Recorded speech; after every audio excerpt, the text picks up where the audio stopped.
नमस्कार. आज कैलास येस्के व सुलोचना येस्के यांचा 25वा वाढदिवस.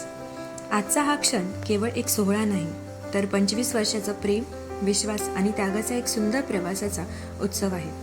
दोन वेगवेगळ्या स्वभावांची, दोन वेगवेगळ्या स्वप्नांची, पण एकाच ध्येयाने जोडलेली दोन मनं. या सुंदर प्रवासाला आपल्या सर्वांकडून त्यांच्या लग्न वाढदिवसाच्या त्यांना खूप खूप शुभेच्छा. हातात हात, मनात विश्वास, एकमेकांचा कायम सहवास. 25 वर्ष पूर्ण झाली तरी आजही आहे तसाच गोड श्वास. 25 फेब्रुवारी 2001 या शुभ दिवशी जेव्हा दोघांनी हातात हात धरला, तेव्हा कदाचित त्यांना माहिती नव्हतं की पुढची 25 वर्ष इतकी सुंदर आठवणींना भरलेली असतील. पहिलं घर, पहिलं स्वप्न, पहिली जबाबदारी आणि प्रत्येक क्षण एकमेकांची साथ. आता आपण या दोघांचाही 25 वर्षांचा अनुभव त्यांच्याकडून ऐकूया. मला 25 वर्ष झाली की ज्यावेळेस विचार करतो त्यावेळेस मागे वळून जर पाहिलं तर अनेक गोष्टी डोळ्यासमोर म्हणून जात आहेत.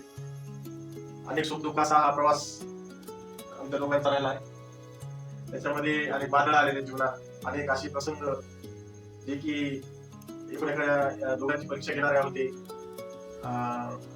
जीवनामध्ये कठीण प्रसंगात जे साथीदार म्हणून माझी पत्नी सुलोचनाचे मला जी साथ मिळाली आहे, त्यामुळेच मी आज या 25 वर्षाच्या आयुष्यामध्ये अगदी चांगल्या सुख समाधानाने जीवन जगण्याचा प्रयत्न करत आहे.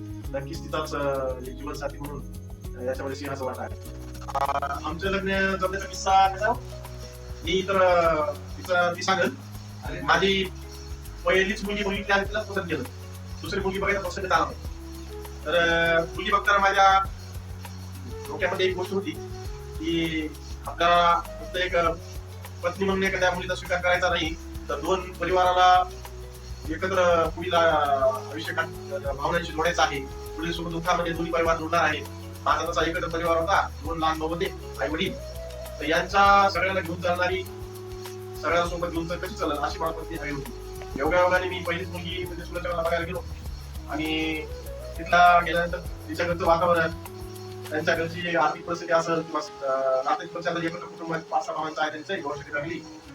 आणि त्यांच्या घरी जे माझ्या घरी चूल, सारवण, शेणाचं आणि अशी जी राहणीमान आमची जी राहण्याची जी ज्या अवस्थेमध्ये आम्ही राहत होतो, ज्या पद्धतीत आमचं जीवन जगत होतो, त्याच पद्धतीत त्यांच्या परिवाराचं जीवन मला दिसलं आणि वाटलं ही मुलगी आपल्या घरी निघू शकते आणि एक चांगली सून, चांगली पत्नी आणि चांगली आपल्या लहान दिरांना सांभाळणारी ही चांगल्या पद्धतीने सांभाळू शकला असं मला एक संकेत मिळाले. आणि मी ती भावना ठेवूनच तिच्याशी विवाह करण्याचा मानस बनवला आणि तिचा स्वीकार केला. आणि हे जे मी वर्षांचा हा सहप्रवास अजूनही आहे तितकाच खास. देव करो अशीच राहो आयुष्यभर ही प्रेमाची सुवास. 25 वर्ष पूर्ण झाली, पण प्रेम अजूनही ताजं आहे. आज आम्ही मनापासून शुभेच्छा देतो. आणखी 25 नाही तर आयुष्यभर असंच आनंद, आरोग्य आणि प्रेमानं भरलेला प्रवास असो. धन्यवाद.